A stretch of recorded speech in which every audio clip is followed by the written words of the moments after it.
¿Cuáles son esos detalles que debemos afinar para que ese anhelo de convertirse en escritor se consagre y que no termine en frustración? Hay que aprender a escribir, y cuando hablo de aprender a escribir, hablo de aprender a decir dos oraciones coherentes una detrás de otra, ¿no? Eso es una cosa realmente compleja y dramática, la que uno percibe de muchísima gente, de todas las especialidades además, que tienen unas carencias terribles al momento de expresar incluso ideas y conceptos simples. Y la literatura tiene que empezar por ser capaz de expresarse coherente y claramente. Y hay mucha gente que cree que la literatura es empezar a enredar el lenguaje, ¿no? Y la literatura tiene que empezar al revés, tiene que empezar por desenredar el lenguaje. Profesor Benito. Yo creo que ahí está la clave. Sí, Escribe bien, el problema no es escribe así o asado. Tú verás, porque cada Así quien es. es un mundo, Claro. pero que se entienda lo que escribe. Uno ve también que hay algunos ejercicios literarios de algunos escritores que, ¿verdad?, no se entiende nada y están publicados. Pero bueno, habrá quien los entienda, no sé, pero es un desafío muy grande realmente.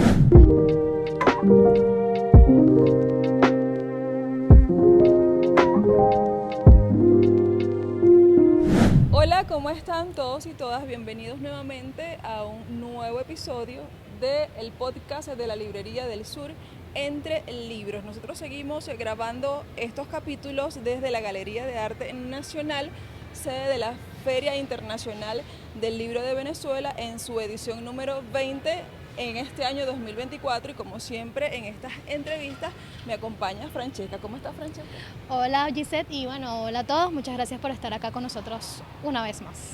Y seguimos invitando, entrevistando, conociendo las experiencias, las opiniones de personas relacionadas con el mundo de la literatura y que han venido a hacer sus presentaciones, han tenido una participación importante en esta FILBEN 2024, y no podíamos dejar de entrevistar a Cosimo Mandrillo. ¿Cómo estás, Cosimo? Bienvenido. Bueno, muy bien, feliz de estar aquí con ustedes. Y otro de los invitados que tenemos en este capítulo es Benito Iradi, profesor, presidente de la Casa de la Diversidad Cultural, estudioso, investigador del tema de la diversidad, y que además durante esta FILBEN es el escritor homenajeado. ¿Cómo se ha sentido eso de ser homenajeado de la FILBEN? Bueno, pues, siempre digo lo mismo, ¿no? Que más que un homenaje a Benito Iradi, es un homenaje a ese pueblo hermoso con el que uno ha trabajado, hombres, mujeres, de quienes ha aprendido a lo largo de la vida. Y la mayor parte de mis libros tiene que ver con esos testimonios de vida. Ustedes dos tienen características en común como escritores, y es que han ahondado en la realización de diferentes géneros literarios, y además hemos notado que tienen una capacidad para producir contenido en diversas FILBEN y momentos. Ustedes hacen presentaciones de libros, que son unos escritores que tienen como una pluma bastante enérgica. ¿Cómo se logra eso, poder primero abordar varios géneros y mantenerse constantemente en la creación, en la inspiración, en la generación de ideas para ponerlas en papel, Cosimo? Bueno, mira, yo creo que voy a disentir un poco de la pregunta, ¿no? Tiene todo su derecho. Yo creo que lo que a uno no le falta nunca son proyectos, Claro. ¿no? Me pongo a enumerar los proyectos de novelas, de antología, de tal que tengo en este momento, pues no me van a alcanzar la vida. Lo que disiento es en lo de la gran producción. Yo creo que uno siempre está un poco frustrado en eso. Sí, Quisiera haber hecho más, de que quisiera haber escrito más. Yo escribo muy lentamente, yo no escribo muy rápido. Yo creo que nadie escribe rápido en realidad, ¿no? Fíjate, a mí me sorprendió en estos días, hace un tiempo leí una declaración de la viuda de Saramago, ¿no? Ella decía que Saramago escribía 2 cuartillas al día. 2 cuartillas al día y ya está, ahí se quedaba. Y vi una declaración de Paul Auster, el novelista norteamericano que acaba de morir. Paul Auster decía que él, después de unas 14 horas de trabajo en el día, si había logrado una cuartilla que le gustara, se sentía satisfecho. Así que eso de la mucha producción, yo supongo que sí, que hay gente que tiene esa capacidad, pero ese no soy yo. Por ejemplo, Benito está presentando 4 libros. ¿No le parece eso como... Sí, no, me parece, no solo me parece sorprendente y me parece envidiable, pero bueno, un poco para defenderme, tengo que decir que esos libros no son escritos el año pasado, No, eso es un exacto. acumulado de trabajo que Benito tiene, porque tiene muchos años en ese Así trabajo es. que está haciendo. ¿Cómo se logra mantenerse en el tiempo en la creación literaria? ¿Se establece un mecanismo, hay un método? Algunos escritores que han contado su experiencia, que es que no, yo comienzo a escribir en tal fecha este año, no, yo todos los días me pongo a las 3 a hacer esto. ¿Cuál es el método de ustedes para lograr no solamente tener la idea, sino culminar, que parece ser como que el desafío más importante de verdad terminar la creación y publicarla? Bueno, mira, yo intento no hacer ninguna otra cosa en el día antes de levantarme y sentarme en la computadora y haber escrito, aunque sea 2 párrafos. Eso me tranquiliza. Eso me dice que el día ya sirvió para algo, ¿no? Cuando no logro hacer eso por cualquier cosa, ¿no? Porque la vida cotidiana se te mete por medio, porque se te rompió una tubería en la casa, por una cosa de esa. Entonces, bueno, ese día es un día de inquietud y de sensación de que no se ha hecho nada, ¿no? Parece mentira cómo 2 párrafos pueden salvar un día, ¿verdad, Benito? Así es. ¿Y usted tiene algún método que aplique para poder darle consecución al hecho de presentar finalmente la obra, lograr el cometido? Bueno, coincido totalmente con Cosmo en que escribir todos los días es fundamental. Pero en mi caso ocurrió algo extraño porque cuando joven, la juventud y la pasión me llevaban a estar permanentemente escribiendo, enviando a concursos, etcétera. Había muchos concursos literarios en Venezuela, en todas las regiones, especialmente del cuento breve, que fue por donde yo empecé. Y en un momento, antes para publicar no es como ahora. Antes para publicar eran las universidades las que tenían, además, unos comités editoriales, unos comités de revisión de obras muy calificados. Sí, Prácticamente sí, muy uno exhaustivo, sí. concursaba para que pudiera hacerse un libro. Mi primer libro lo publica en la Universidad de los Andes, luego un segundo libro en la Universidad Central, pero no existía de parte del Estado venezolano un aliento para nuevos escritores. Es cierto, ya existía la editorial Monte Ávila, la Biblioteca Ayacucho, pero eran espacios consagrados a figuras literarias. Entonces, en estos momentos de la vida y también los estímulos, como esto de la Feria de Filben, que de nuevo veo libros publicados, tengo la necesidad de escribir y buscar hacerlo bien, que es lo más difícil, ¿verdad, Cosimo? Porque es difícil, uno repasa y repasa, como él dice, y no pasa pasa 5 horas y no pasa de 2 párrafos. Pero uno revisa y revisa y revisa y eso alimenta. Yo igual lo hago en las mañanas. Yo no, en la noche yo no escribo. Había muchos escritores que uno conoce en la historia que necesitaban de la noche y otras cosas para escribir. Yo en la noche no puedo escribir, pero en la mañana siento que estoy fresco, alimentado enérgicamente.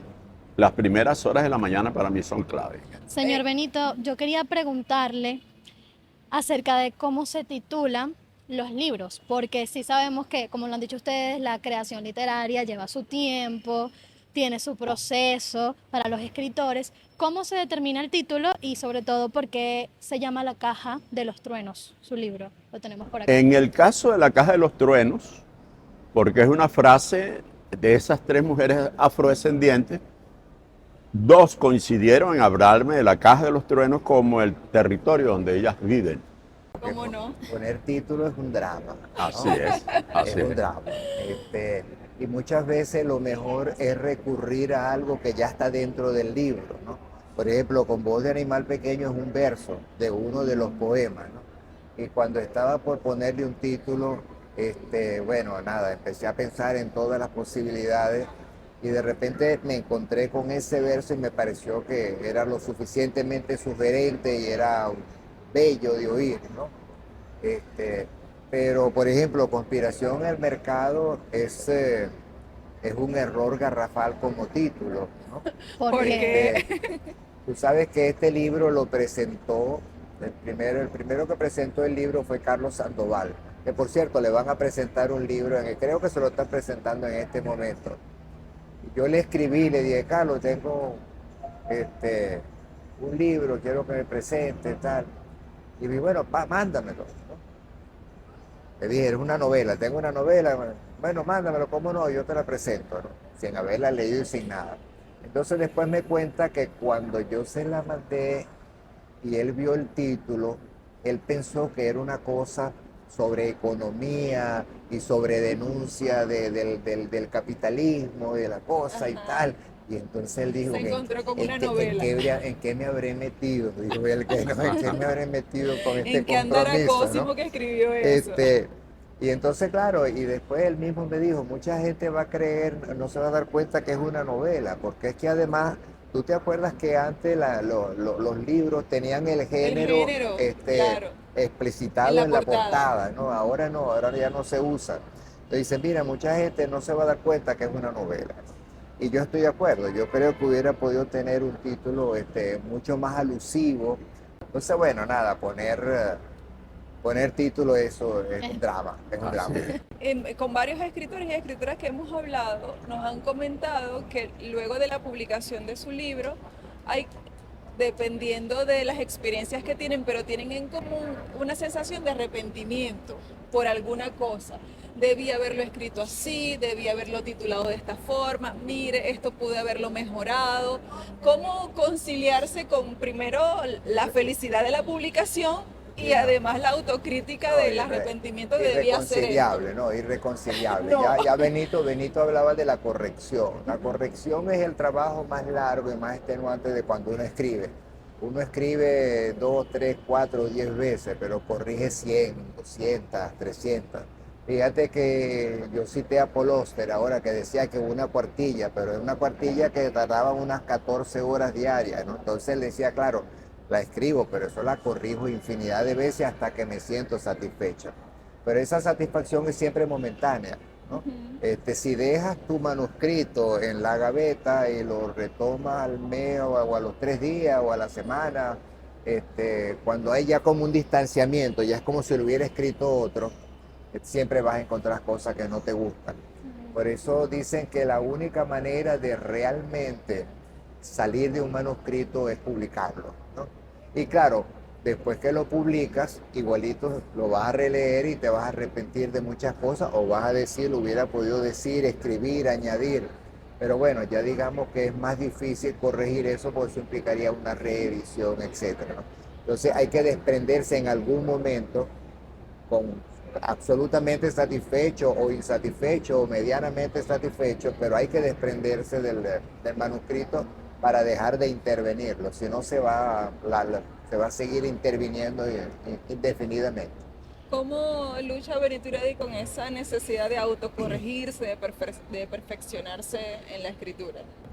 Bueno, es complejo porque también a veces el escritor necesita para escribir un estado de soledad, en el mejor sentido de la palabra. Hay escritores que le dan sus manuscritos a otros escritores o se los leen. Yo conocí uno que a mí me daba mucho miedo visitarlo cuando yo viajaba, porque es que me encerraba en su casa. Siempre le daba tarea. No, cerraba y empezaba a leerme todo lo que había escrito, ahí pasaban horas. ay, O sea, Dios. claro, es un compromiso, ¿no? Hay otro que se lo manda a un amigo para que vea, mira, oye. Pero hay otros que no, hay otros que se encierran. Hay una frase que quizás es un poco fuerte, no sé si la puedo decir aquí, ustedes editarán seguramente, Dígala. que se debe a Hemingway. Él decía, Hemingway, que es fundamental para todo escritor tener un detector de mierda a prueba de golpes. Eso es clave. Uno mismo sabe cuando hay algo que no no está cuadra, bien y ¿no? uno lo deja allí en la gaveta un tiempo, lo vuelve a tomar, Pero si el escritor mismo sabe las tonterías que de repente puede estar cometiendo, cada vez que uno corrige y corrige, va borrando cosas. Pero es un desafío porque, bueno, es complejo. Uno no puede escribir con errores. Uno tiene que escribir para transmitir y para enseñar. Y bueno, para que haya un lenguaje comprensible. Yo siempre, de estos libros, yo sé que Las Cajas de los Truenos, que es muy difícil narrar en primera voz del femenino, se puede interpretar más fácilmente, cualquier persona del pueblo lo puede leer y se conecta. En cambio, este otro libro, Historia del Señor Cody, es una pretensión de narrar una etapa, no solo de América Latina, de Venezuela, de Europa, de la India, prácticamente bueno, todos los acontecimientos de 50 años de historia, y las noticias. Este libro me llevó mucho tiempo porque tuve que investigar mucho, Claro. porque además utilizo frases textuales de escritores a los que yo pongo a viajar por el río Orinoco, y no invento frases, tomo sus frases directamente, y eso hay que saberlo como hilvanar de la manera más apropiada para no ocurrir en un detalle donde digan, pero tú eres un plagiario, ¿ves? Entonces, a veces es complejo, esos son unos fantasmas con los que uno anda, Cosimo lo sabe muy bien y cuesta desprenderse de ellos, eso es. Al momento de crear los personajes en una novela, yo sé que en la novela Testimonio son 3 mujeres que dieron, o sea, se pudo armar, no eran unos personajes que tuvieron que crear de cero. ¿Se inspiran los escritores de personas que conocen para crear sus personajes? Mira, sobre todo cuando es narrativa, toda narrativa necesita una investigación. Este, bien sea para describir locaciones, bien sea para describir costumbres, bien sea para describir conflictos. Es decir, tienes que enterarte realmente. Es decir, no puedes inventar todo, ¿no? Normalmente lo que se inventa es, no sé, los estados anímicos, por ejemplo, ¿no? Tú los tienes que tampoco los inventas absolutamente. Es decir, hay una frase de Borges muy bonita. Borges decía que la imaginación no puede superar la realidad, porque la realidad es la imaginación de Dios, decía él.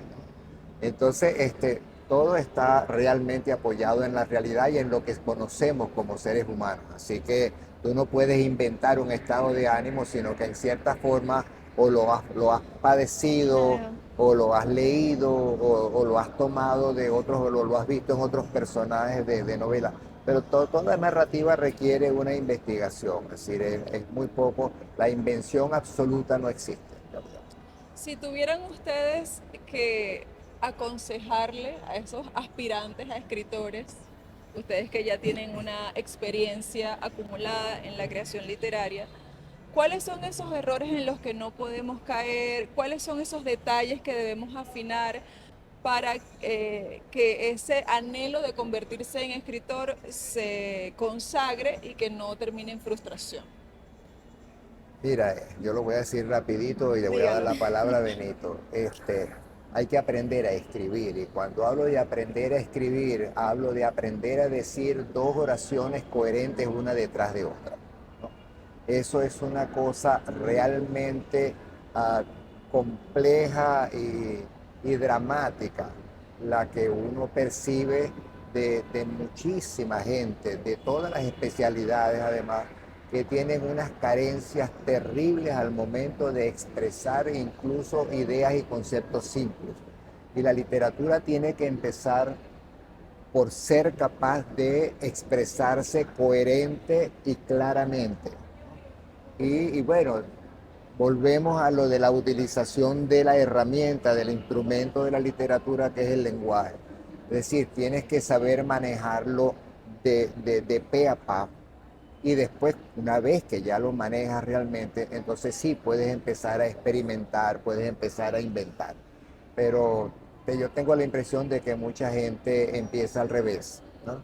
Hay mucha gente, casualmente hablaba con una compañera cubana hoy en el desayuno, Y yo le decía, hay mucha gente que cree que la literatura es empezar a enredar el lenguaje, ¿no?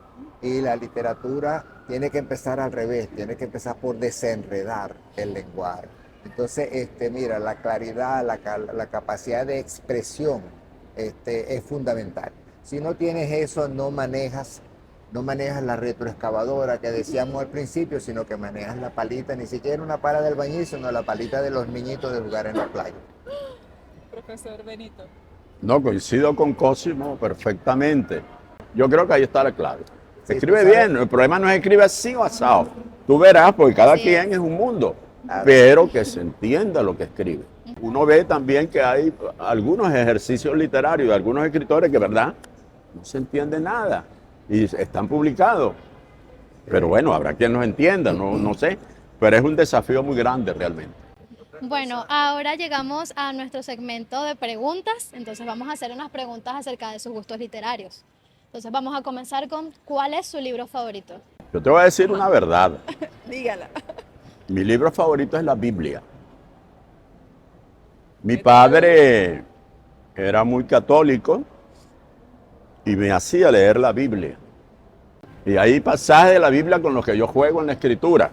Y es para mí el libro que me ha cautivado. Luego, bueno, por supuesto, hay una cantidad de libros de autores venezolanos que han tenido una gran influencia y que yo he estudiado.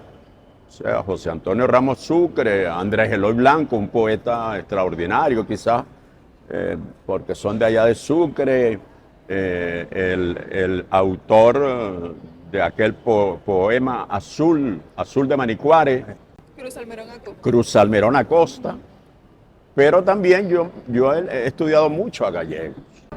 Autor favorito de Sí, Cosimo mira, Mandrilo. tú sabes que yo siempre me he negado a eso de un autor favorito, ¿no? Y fíjate que Benito empezó por la Biblia, pero después... Terminó en se- Rómulo Gallego. No, porque realmente no puede haber circo. No es como un concurso de belleza, ¿no? Sí. Son más bien libros que te han marcado, ¿no? Ok. Por ejemplo, qué sé yo, a mí el poemario de Cesare Pavese que se llama Trabajar cansa, ¿no? Laborar estanca en italiano. Ahora, si tú me preguntas por qué me marcó, por qué fue un libro especial, pues no lo sabría explicar, ¿no? Bueno, claro, es un autor italiano, yo tengo ancestros italianos y tal, ¿no? Pero eso no lo explica todo. Igual pasa, por ejemplo, con El Rey Lear de Shakespeare, ¿no? Esa es una obra de teatro que a mí yo la he leído varias veces y cada vez que la leo realmente me toca muy de cerca, ¿no? Pero es muy difícil explicar por qué. Los mismos escritores guayú, ¿no? Como Ramón Paz y Puana, el mismo José Ángel Fernández, que es un poeta que anda por aquí, que escribe poesía. Ahora hay un poeta guayú también que se llama Vito Apuchana, que yo tengo un epígrafe de él aquí, que está haciendo una poesía extraordinaria. Entonces, es decir, son cosas que te tocan, no es un problema de un libro preferido, ¿no? Además, yo le tengo pánico a esas preguntas, porque Sí. cuando me hacen una pregunta de esa, la mente se me pone en blanco. Así. Bueno, para que sigáis con el miedo, te voy a decir otra pregunta. ¿Cuál es el libro que siempre recomiendan? Depende de quién te lo pregunte, Depende de- también, ¿no? Es decir, si es una persona que está empezando a leer, por ejemplo, yo le recomiendo a Julio Garmendia, por ejemplo, ¿no? Léete a Julio Garmendia. ¿Por qué? Porque es una lectura agradable, es una lectura sencilla, siendo un texto literario complejo, ¿no?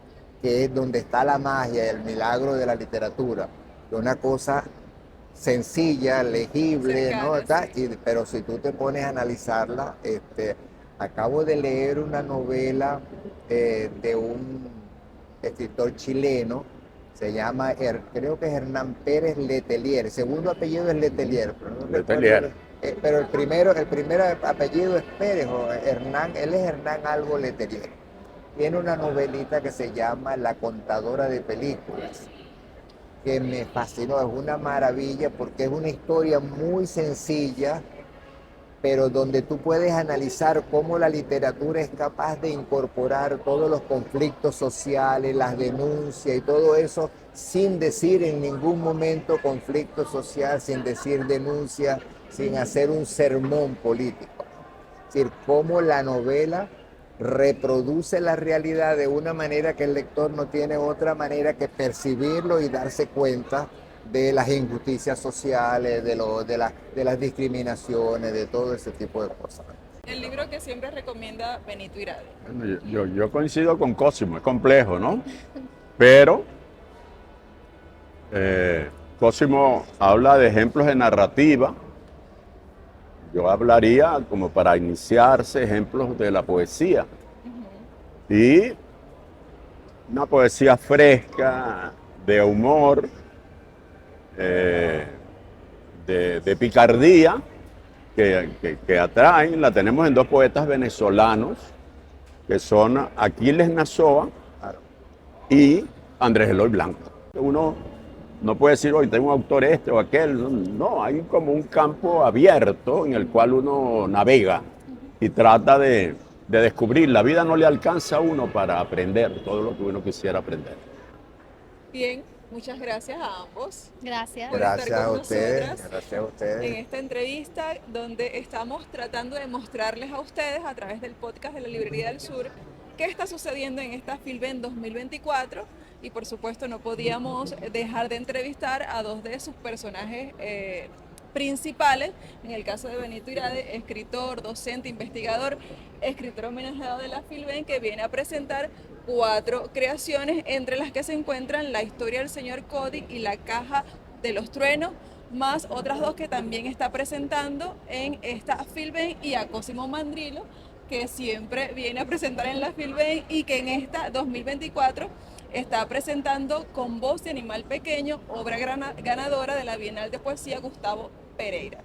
Muchas gracias a ambos por estar con nosotras y por supuesto nos vamos a despedir como siempre diciéndole a ustedes que los invitamos a que nos sintonicen en otro capítulo cuando sigamos conversando acá entre libros. Chao. Gracias. Gracias. Gracias.